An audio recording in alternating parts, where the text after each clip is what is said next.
अधिपती माझं ऐकून तर घे. नाही नाही, मला आता कोणाचंच काय ऐकायचं नाही आहे. ह्या घरची जी परंपरा आहे ती आमच्या आईसाहेबांनी घालून दिलेली आहे आणि तीच पुढे चालत राहणार. अहो पण अधिपती, अहो त्या या घरच्या सूनबाई आहेत आणि त्यासनी ना काय तळलेले मोदक, मग आपण कसं पुढे करणार आहे का नाही? त्या काय का म्हणणार? जोवर आमच्या आईसाहेब घरात परत येत नाहीत तोवर मी जे म्हणेन तेच या घरात चालणार. मी समजू शकते तुला परंपरा तशीच चालू ठेवायची आहे. अरे पण बाळा, परंपरा कधी ना कधी बदलायच्या असतात आणि ती हीच वेळ आहे. मलाही पटते हे, कारण आधीपासून या घरात बाप्पाला उकडीच्या मोदकांचा नैवेद्य दाखवला जात होता चारू असताना. तर आता तिने जर उकडीचे मोदक केलेत तर त्याचाच नैवेद्य दाखवायला काय हरकत आहे? मला वाटलंच होतं तुम्हाला हेच म्हणायचं असणार, पण या बाबतीत मी काय कुणाचं ऐकून घेणार नाही. मी परत एकदा सांगतो, अधिपती तुम्ही असे हट्टाला पेटू नका. ते एकदा काय म्हणताय ते शांतपणे ऐकून घ्या. मी म्हणलं ना हो, मी काय ऐकून घेणार नाही. आज सणासुदीच्या दिवशी घरात भांडणं नको असतील, वाद नको असतील, तर मी जे म्हणतोय ते गप गुमान ऐका. अहो पण ते काय म्हणतायत? अरे पण माझा परंपरा बदलण्यामागचा हेतू तरी समजून घे. आता वयोमना परत्वे तळणीच्या मोदकापेक्षा उकडीचे मोदक खाणं जास्त बरं नाही का? अहो पण आम्ही बी खातोच आहे की, आम्हासनी कुठं काय झालंय? हा अहो आत्या, आत्या बी खाती, ती बी धडधाकट आहेत, ठणठणीत आहे ती. आणि रोज रोज कोण खातंय? बरं झालं तू आलीस. बोल, तुला तळलेले मोदक आवडतात का नाही? हे बघ दुर्गे, मला यात पडायचंच नाही आहे. तुम्हासनी जे काय करायचंय नव ते करा हे म्हणलं नव मगाशी. आणि मला आवडतं का नाही ह्यो प्रश्न येतोच कुठे इथं. फक्त या घराची परंपरा आहे एवढंच म्हणायचंय मला. आई, मी हेच म्हणतोय, या घरची परंपरा आता बदलली आणि चांगल्यासाठी बदलली तर बिघडलं काय? आणि अधिपती, ही आपल्या घरची परंपरा आहे ना, ती आपणच बदलू शकतो. हा, असं कुठे लिहून ठेवलंय की आहे तसंच केलं पाहिजे? एवढा इशू का करतोयस तू? नाही नाही, इश्यू तर होणारच ना. इश्यू तर होणार, कारण काय, ही जी काय तुम्ही परंपरा म्हणताय ती आमच्या आईसाहेबांनी घालून दिलेली आहे आणि ती तुम्ही मोडायला लागलाय. मला ते नको आहे, एवढं तुम्ही लक्षात ठेवा. तुम्ही या घरात काही बदलायला जाऊ नका. उलट तुम्ही जे आहे त्याप्रमाणे तुम्ही ऍडजस्ट करून घ्या की. तसं का करत नाही तुम्ही? आमच्या आईसाहेबांनी घालून दिलेला पांडा आहे ना, त्याला काहीतरी अर्थ आहे ना, त्यांनी काहीतरी विचार केला असेल ना, त्या वाटेवरनं चाला की. काय प्रॉब्लेम आहे? उलट त्याच्यातच तुमचं बी भलं आहे हे मी तुम्हाला सांगतो. कारण तुम्ही जेव्हा जेव्हा असं करायला जाणार ना तेव्हा तेव्हा हेच होणार. आता काल तुम्ही शाळेचं नाव बदलायला निघालो होता, आज आता हे बदलायला निघालाय तुम्ही. लक्षात ठेवा, आमच्या आईसाहेबांनी ठरवून दिलेल्या गोष्टी जर तुम्ही बदलायला जाल ना तेव्हा तेव्हा मी तुमच्यासमोर उभा असणार.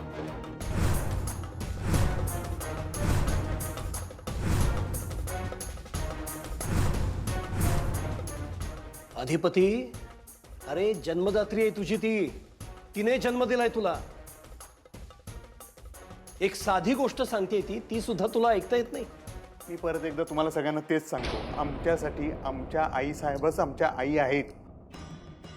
त्यांनी जे काय सांगितलं तेच आम्ही आतापर्यंत ऐकत आलोय आणि इथून पुढे पण आईसाहेबांनी सांगितलेलंच मी ऐकत राहणार. त्या इथं नसतील तरी. अधिपती तुम्ही त्यांच्या समोर उभे आहात, ह्याचा तरी विचार करा. त्यांना काय वाटेल याचा विचार करा. हे बघा, मी जर शांत व्हायला पाहिजे असेल तर तुम्ही तळणीच्याच मोदकांचा निवद दाखवायचा. आता ह्या बाबतीत मला वाद नको आहे. आणि सगळ्यांनी परत एकदा लक्षात घ्या, आमच्या आईसाहेबांनी ठरवून दिलेली जर एखादी गोष्ट असेल ना तर ती माझ्यासाठी माझ्या जीवापेक्षा मोठी आहे. अहो पण ते एवढं म्हणतायत तर तुम्ही अक्षर, जाऊ दे, वाद नकोत. त्याच्या मनात नाहीये ना उकडीच्या मोदकाचं नैवेद्य दाखवणं, हरकत नाही. आपण तळणीच्या मोदकाचा नैवेद्य दाखवूया.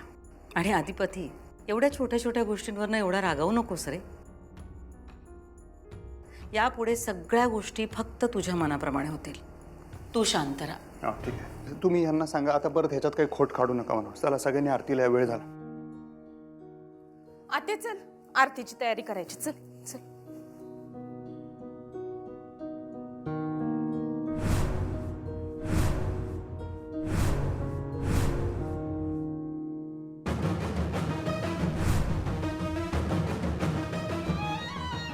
काही येत आहे का डोसक्यात? तुला माहिती आहे का रम्या, अधिपतीची आहे ना इव्हेंट मॅनेजमेंट कंपनी असायला पाहिजे होती. म्हणजे अरे म्हणजे बघ की समदे इव्हेंट समदे सोहळे कसे पद्धतशीर करतोय रे त्यो. त्याचं काय कौतुक करायला आलो वय आपण इथं. कसं आहे ना रम्या, आपल्याला अधिपतीला संपवायचं आहे का नाही, मग त्याची समधी अंडी पिल्ली आपल्याला माहिती असायला पाहिजे. दरवर्षी फॅक्टरीत लई मोठा आरती सोहळा असतोय बघ. ही झाली एक गोष्ट. आणि दुसरी गोष्ट म्हणजे फॅक्टरी आणि घरातला गणपती यांची विसर्जन मिरवणूक बी लई जोरात निघते बघ. हे माहिती आहे मला, पण पुढं काय याच्या? हे 2 मुहूर्त आहेत बघ आपल्याकडं, हे चुकवायला नाही पाहिजे. हा म्हणजे प्लॅन ए आणि प्लॅन बी. दोन्ही बी प्लॅन रेडी असले का नाही तर आपल्याकडे 2 संध्या असतील आणि या 2 प्लॅनच्या मध्ये आपल्याला तयारी करायला वेळ बी भेटल. पण नेमकं काय करायचं तेवढं सांगा तुम्ही. हा.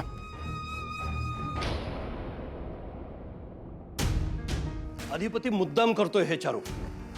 जाणीवपूर्वक ठरवून तुझा अपमान करतोय तो. नाही हो, असं का करेल तो? ती भुवनेश्वरी पिच्छा सोडायला तयार नाही ना. म्हणजे या घरातून गेली पण आयुष्यातून जायला तयार नाही. आणि त्यात तिची ती बहीण आहे, तिची भाची आहे.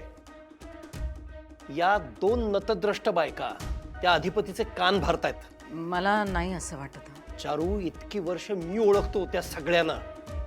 त्या चौघींमध्ये फक्त त्या एकट्या आई, त्या एकट्या चांगल्या आहेत. त्या शक्यतो अनबायस्ड असतात. पण आज त्यांनाही काय झालं काय माहिती. हो काही नाही बाबा, भुवनेश्वरी मॅडमनी घालून दिलेली पद्धत आहे ना, म्हणून हर्ट झाला त्याची, बाकी काय नाही. अक्षरा, पण इथे जन्मदाती आई हर्ट झाली, त्याचं कुणाला काहीच नाही. बाबा हो, अधिपती पण का चिडतात हे तुम्हाला चांगलंच माहिती आहे ना. अक्षरा प्लीज, आता तू असं म्हणू नको की ती भुवनेश्वरी पुन्हा या घरात येऊ दे. अहो पण अधिपतींची तीच इच्छा आहे. भुवनेश्वरी मॅडम परत येत नाहीयेत म्हणूनच चिडलेत ना ते. आई तुम्ही वाईट नका वाटून घेऊ, पण अधिपतींचा राग तुमच्यावर नाहीच आहे, वेगळ्याच कशावर तरी तो फक्त इथे निघतोय. आणि तुम्ही नका काळजी करू, मी बोलते अधिपतींशी त्याविषयी सुद्धा. ठीक आहे.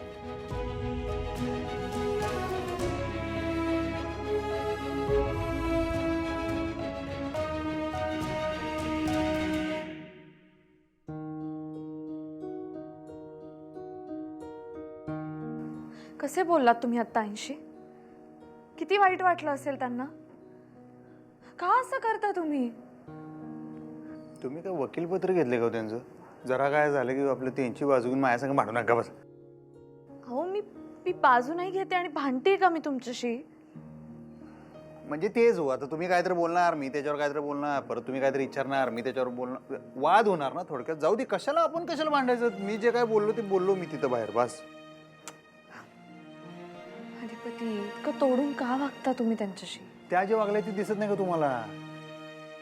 बर, मला फक्त एवढं सांगा, हे बरोबर आहे का?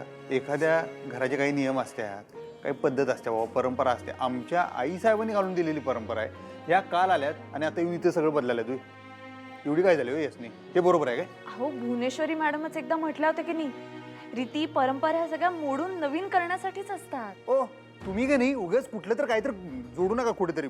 त्या वेगळ्या संदर्भाने बोलले होते त्या, उगाच आपलं काय तर. बरं ठीक आहे, राहिलं. मी काय म्हणते, आईंना ह्या घरातल्या खऱ्या परंपरा माहीत असणार आहेत की नाही? आणि भुवनेश्वरी मॅडमचे विचार वेगळे होते, आईंचे विचार वेगळे आहेत, पद्धत वेगळी आहे. आई नवीन आल्या आहेत या घरामध्ये, त्यांना त्यांच्या पद्धतीने करू द्या ना गोष्टी. ते शिकलेले आहेत, त्यांना त्यांच्या पद्धतीने करायच्या सगळ्या गोष्टी. आणि काही असलं तरी हे सगळं बाप्पासाठीच चाललंय ना, पद्धत काही असो. ओ हे बघा, त्यांना म्हणावं तुमचे जे काही विचार आहेत, जे काही रीतिरिवाज आहेत ते तुमच्याजवळ ठेवा. ह्या घरची जी काय पद्धत आहे ती आमच्या आईसाहेबांनी घालून दिलेली आहे म्हणावं. त्याच्यात तुम्ही ढवळाढवळ करायला जाऊ नका. आणि जरी ते तुम्हाला स्वीकारायचं होत नसेल ना, तर निदान गप तरी बसा, ते बदलाही जाऊ नका असं म्हणावं. आलं का लक्षात? त्यांना म्हणावं तुम्ही इकडची गाडी तिकडे करायची गरज नाही, आमचं आम्ही जे काय असेल ते करत जाऊ म्हणावं इथलं. कसं बोलताय तुम्ही अधिपती? अहो थोडंसं त्यांच्याही कलानी घ्यावं. जाऊ दे हो, सोडा हो, सोडा. तुम्ही त्यांची बाजू घेणं पहिली गोष्ट म्हणजे बंद करा. मला काय ते आवडणं झाले. तुम्ही जाऊ दे, सोडा. तळलेल्या मोदकाचाच निवद करा, इथली आरती उरकून घेऊया आणि इथलं झालं की फॅक्टरीत जाऊन आरती करायची आहे. ही पण ह्याच घरची परंपरा आहे हे बी सांगा. आमच्या आईसाहेबांनी घालून दिलेली परंपरा आहे म्हणावं, त्यामुळे तिकडे जायला लागतंय म्हणावं. 4 वाजता सूर्यवंशींना सांगा तुमच्या आईंना पण सांगा तिकडं जायचं आहे म्हणावं कारखान्यात, नाहीतर इथे उगाच काहीतरी करत बच्चीला परत माझं डोसकं फिरणार, मी काहीतरी बोलणार, त्यासनी वाईट वाटणार, तसं नको. तुमच्या आई काय? तुमच्या आई आहेत त्या, आणि मला सांगायला सांगताय, तुम्ही नाही सांगू शकत. कशाला? मला त्या माणसं बरं, मी त्या 4 वाजता सूर्यवंशीला काहीतरी बोलल्यावर तो मला परत काहीतरी बोलल्यावर मी परत काय बोलायचं राहणार काय? परत भांडणं होणार, सणासुदीची भांडणं पाहिजे का तुम्हाला घरात? मला तर नको आहेत, मी नाही बोलणार. अधिपती, तुम्ही जर शांतपणे त्यांना सांगितलं. शांतपणे मी 4 वाजता सूर्यवंशी संग बोलूच शकत नाही. त्याचं थोपाट बघितलं ना, मला काय आठवतंय, ह्या माणसानं आमच्या आईसाहेबांनी हाताला धरून बाहेर काढले. मरूच तर विसरत नाही मी ती गोष्ट.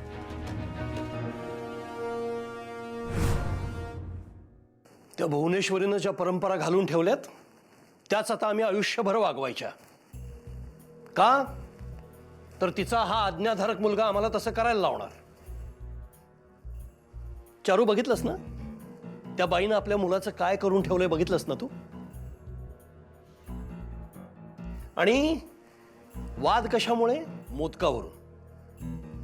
ज्या मोदकाच्या गोडव्यामुळे सगळं कुटुंब एकत्र येतं, त्या मोदकावरून आपल्या घरात भांडणं. स्वतःच्या आईला सुनावतोय तो. ही सगळी चूक माझी आहे चारू.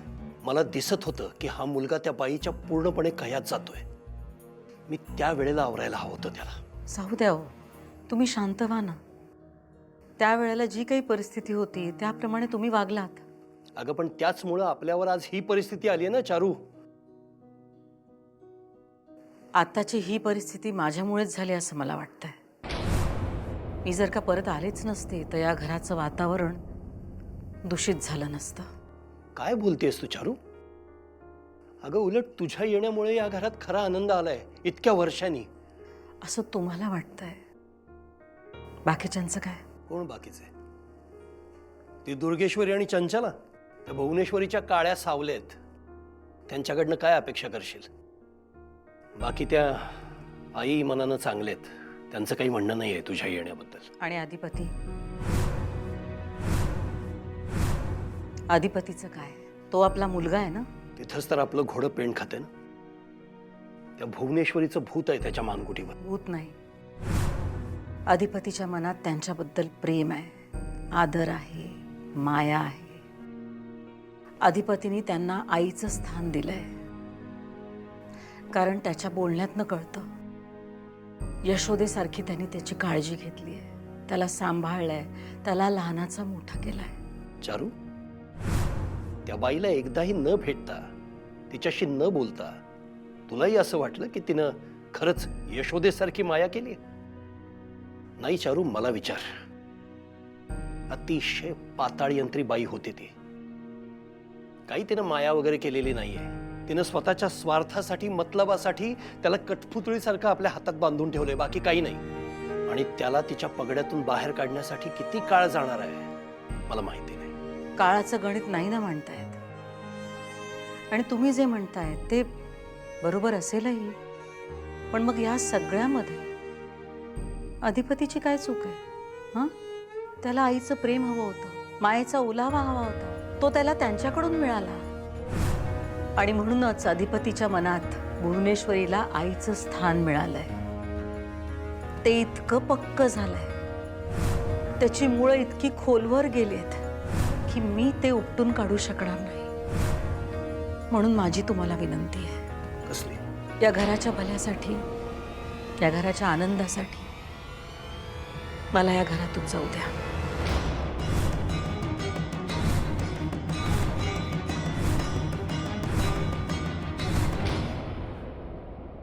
बघ, हे दोन्ही मुहूर्त चुकवायचं नाही. एक फॅक्टरीतली महाआरती आणि विसर्जन मिरवणूक. तेव्हा का नाही लय गर्दी असणार आहे, लय लोक असतील. म्हणजे त्या दहीहंडीच्या ये होती तसलं नाही होणार. तेव्हा कसं होतं, तू प्लॅनिंग जिथं करत होता तिथंच समजांचं लक्ष होतं का नाही, त्यामुळे तुझ्या त्या टाचण्या दिसल्या त्या मास्तडीला. आत्ता तसं नाही होणार. कुणाचकडं कुणाचं लक्ष नसणार. त्याच गर्दीचा फायदा आपल्याला घ्यायचा. कुणाला काही कळू बी नाही द्यायचा. तू तयारीला लाग. हो. माणसं जमाव आणि विश्वासातली जमाव. नाही, हे सगळं करतो मी, पण मूळ मुद्दा समजना झालाय. नेमकं मुद्दा काय, म्हणजे काय करायचं नेमकं ते नाही कळलं मला. सांगती, इसकटून सांगती.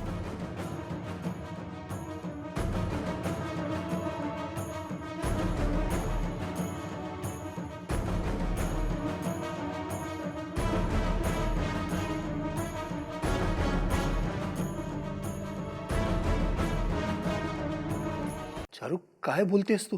या घराच्या भल्यासाठी मला जाऊ द्या प्लीज. चारू, हे आपलं घर आहे, हे तुझं घर आहे, तुझ्या हक्काचं. इतकी वर्ष या घरापासून दुरावली होतीस तू, आत्ता परत आलीस आणि हे घर सोडून जायचंय तुला? काय बोलतेस चारू? मग काय करू सांगा ना, काय करू? माझ्या पोटचा मुलगा मला आपलं मानत नाही. मी त्याच्या कितीही जवळ जायचा प्रयत्न केला तर तो मला दूरच लोटतो. मी तुम्हाला खरं सांगू का, मला ना आता भीती वाटायला लागली. मी जर असंच प्रयत्न करत राहिले तर एक दिवस तो माझ्यापासून कायमचा दुरावला जाईल. नाही त्यापेक्षा मी इथून कायमची निघून गेलेलीच बरी. असं नको म्हणू चारू. चारू, आपल्या या घरात एक आशेचा किरण बनून आली आहेस तू इतक्या वर्षांनी. तू जर चुकून गेलीस ना तर हे घर पुन्हा अंधारात लोटलं जाईल. इतकी वर्ष चारू या घरात संपत्ती होती, समृद्धी होती, पण सुख आणि समाधान आत्ता आलंय तुझ्यामुळं, तुझ्या येण्यानं. अहो हे तुमचं मत झालं, पण तुमचं मत तुम्ही इतरांवर का लादताय? चारू, मी लादत नाहीये, लादणार सुद्धा नाहीये. मी फक्त त्याला जाणीव करून द्यायचा प्रयत्न करतोय. आणि लक्षात घे चारू, त्या भुवनेश्वरीचं घरातून बाहेर जाणं आणि तू या घरात परत येणं हा योगायोग नाहीये, हा देवाचा संकेत आहे की आता इतक्या वर्षांनी या घरावरचं मळभ दूर झालंय. आता पुन्हा या घरात सगळं आलबेल होणार आहे, आनंद येणार आहे. चारू, तुझ्या येण्यानं आपलं घर पुन्हा बहरणार आहे. तू असं नको बोलू. पण माझा अधिपती मला आई म्हणून स्वीकारेल ही वेळ कधी येणार? जशी ही वेळ आली आहे तशी तीही वेळ येईल. उगाच आशेवर राहण्यात काय अर्थ आहे? चारू, असं करू नकोस. जी चूक मी केली होती ना, ते तू करू नकोस. मी ही आशा सोडली होती चारू. इथं या बेडवर जेव्हा खेतपत पडलो होतो ना, तेव्हा आशा सोडली होती मी. कधीच वाटलं नव्हतं की मी पुन्हा हिंडेन फिरेन बोलायला लागेन. मला असं वाटलं होतं की इथेच पडल्या पडल्या मरून जाईन मी. पण चारू, अक्षरा या घरात सून म्हणून आली आणि एक चमत्कार झाला. त्या मुलीनं मला हात दिला, तिनं मला चालायला बोलायला लावलं, तिनं मला या घराच्या बाहेर काढलं. हा पहिला चमत्कार होता.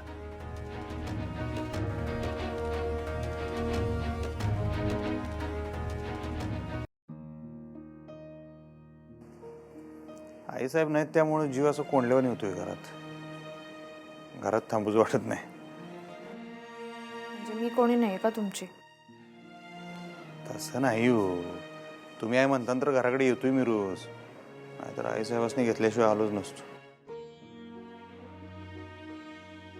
अधिपती, मी तुमच्या या नात्याचा आदर करतेच, पण पण काय नाही, जाऊ दे. काय बोला की, पण काय? अधिपती, तुम्ही जसा भुवनेश्वरी मॅडमचा आई म्हणून विचार करता तसंच तुमच्या आईंचा पण करा ना. म्हणजे मी म्हणते म्हणून जबरदस्तीनं ते नातं स्वीकारा असं नाही म्हणत आहे मी. नाही, असं म्हणू बी नका. त्यांनी आम्हासनी जन्म दिलाय हे पण मी तुमच्या सांगण्यावरून स्वीकारलंय, तेवढंच लई आहे, बास झालं. हेच म्हणते मी. त्यांनी जन्म दिला हे स्वीकारलत ना तुम्ही, मग त्या तुमच्या आई आहेत हेही स्वीकारा ना. आणि मी असं नाही म्हणते की आत्ता लगेच ह्या क्षणी स्वीकारा. मी घाई नाही करत आहे. मला माहिती आहे काही नाती स्वीकारण्यासाठी वेळ जावा लागतो. आता तसं म्हणायला गेलं तरी मी तरी कुठे स्वीकारलं होतं तुम्हाला पटकन. त्यावेळी तुम्ही मला नाही जबरदस्ती केली. पण जसं जसं मला तुम्ही कळायला लागलात, तुमचं मन कळायला लागलं, तशी मी आपसुकच तुमच्याजवळ आले ना. माझ्याही नकळत मी तुम्हाला स्वीकारलं. तसंच तुमचं तुमच्या आईंबाबतही होईल हे सांगते मी तुम्हाला. फक्त मनात पूर्वग्रह ठेवून वागू नका त्यांच्याशी. आणि तुमच्या लहानपणी त्यांचा अपघात झाला, इतकी वर्ष त्या तुमच्याबरोबर नव्हत्या, यामध्ये त्यांची काय चूक आहे? त्यांची चूक एकच की त्यांनी आमच्या आईसाहेबांची जागा घ्यायचा प्रयत्न करू नये. नाही करत आहे त्या तसा प्रयत्न. असं कसं म्हणताय? मग आईसाहेबांनी घालून दिलेल्या परंपरा मोडण्याचा निर्णय घेतलाच कसा त्यांनी? तेच तुमचा गैरसमज झाला अधिपती. त्यांना आधी माहित नव्हतं. त्या अहो, असं कसं म्हणताय? आजीने सांगितलं होतं त्यासनी, माहित नव्हतं कसं? बघा, तुम्ही पुन्हा गैरसमज करून घेताय. माझं वाक्य तरी पूर्ण होऊ द्या. हो, त्यांना आधी माहित नव्हतं, मग त्यांना आजींनी सांगितलं. मग त्या म्हटल्या की भुवनेश्वरी मॅडम घरात यायच्या आधी आपल्याकडे तळणीच्या नाही उकडीच्या मोदकांची परंपरा होती. आणि मुळात कुणाला दुखवावं हा त्यांचा हेतूच नव्हता. हेतू नसला तरी माणसं दुखावली गेलीच ना. आजी दुखावली गेली.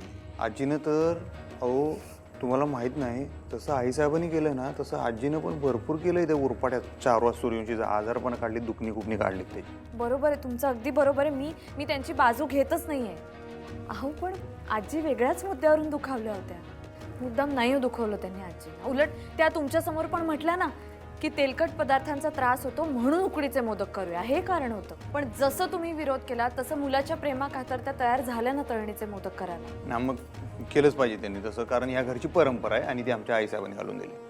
मला बाकी काय घेणं. बघा मी तुम्हाला आत्ता परत सांगतो, ह्या घरची परंपरा, इथले सणवार, इथला जो काय कारभार चालतोय तो जसा आईसाहेबांनी ठरवून दिला ना तसा व्हायला पाहिजे. त्याच्यात काही बदल होणार नाही.